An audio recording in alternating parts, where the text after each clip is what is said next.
বিশ্বকাপ বাছাই পর্বের ম্যাচে কাল সকালে মাঠে নামছে দুই ল্যাটিন জায়ান্ট আর্জেন্টিনা ব্রাজিল। সকাল 6টায় আর্জেন্টিনা আতিথ্য দেবে কলম্বিয়াকে। এই ম্যাচে আলবিসেলেস্তা একাদশে থাকবেন মেসি, নিশ্চিত করেছেন কোচ স্ক্যালোনি। সকাল 6:45 ব্রাজিল ঘরের মাঠে লড়বে প্যারাগুয়ের বিপক্ষে। এই ম্যাচে নিষেধাজ্ঞা কাটিয়ে ফিরছেন রাফিনিয়া।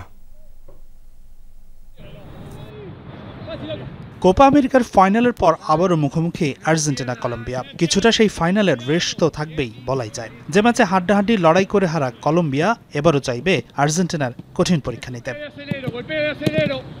কিন্তু নিশ্চিতভাবে এই ম্যাচে হট ফেভারিট আর্জেন্টিনা। সব ধরনের প্রতিযোগিতার পাশাপাশি 2026 বিশ্বকাপ বাছাই পর্বের ম্যাচেও দারুণ ছন্দে আছে আলবিসেলেস্তারা। সবশেষ 4 ম্যাচে টানা জয় পেয়েছে বিশ্ব চ্যাম্পিয়নরা। ইনজুরি কাটিয়ে গত ম্যাচে চিলির বিপক্ষে বদলি হিসেবে মাঠে নেমেছিলেন লিওনেল মেসি। কিন্তু কলম্বিয়া ম্যাচে মূল একাদশে থাকবেন এলেমটেন, নিশ্চিত করেছেন কোচ স্কালোনি। তবে মেসি থাকলেও এই ম্যাচে আর্জেন্টিনার সবচেয়ে বড় অস্ত্র হতে পারেন ইনফর্ম স্ট্রাইকার হুলিয়ান আলভারেজ।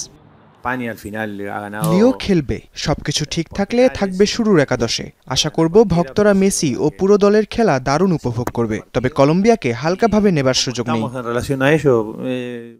আর্জেন্টিনার বিপরীত মেরুতে আছে ব্রাজিল। নিজেদের ছায়া হয়ে ঘুরছে পুরো দল। একের পর এক কোচ বদলেও সাফল্য মিলছে না। নতুন কোচ কার্লো অ্যাঞ্চেলোত্তির অধীনে দ্বিতীয় ম্যাচে সকালে করিন্থিয়ান্স অ্যারেনায় মাঠে নামবে প্যারাগুয়ের বিপক্ষে। গত ম্যাচে গোল খরায় ড্র করা সেলেসাওদের জন্য স্বস্তি হয়ে এসেছে ইনফর্ম উইঙ্গার রাফিনিয়ার প্রত্যাবর্তন। তবে ব্রাজিলের দুশ্চিন্তা ভিনিসিয়াস জুনিয়র। ভয়াবহ অফ ফর্মে থাকা এই উইঙ্গার বিশ্বকাপ বাছাই পর্বে এখন পর্যন্ত করেছেন মাত্র 1 গোল। প্যারাগুয়ে কঠিন পরীক্ষা নিতে পারে দলটির, কারণ পয়েন্ট টেবিলে ব্রাজিলের চেয়ে 1 ধাপ উপরে 3 নম্বরে প্যারাগুয়ে। রাফিনিয়া ফিরছে, সে আমাদের অনেক সাহায্য করতে পারে, কারণ ফর্মের বিচারে সে এখন বিশ্বসেরা। ম্যাচটা আমাদের জন্য খুব গুরুত্বপূর্ণ। বিশ্বকাপে কোয়ালিফাই করতে জয়টা খুব দরকার। আক্রমণাত্মক ফুটবল খেলাই আমাদের প্রধান উদ্দেশ্য।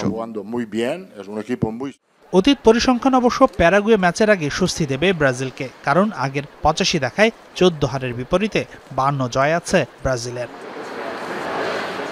হাসিনুর রহমান, যমুনা স্পোর্টস।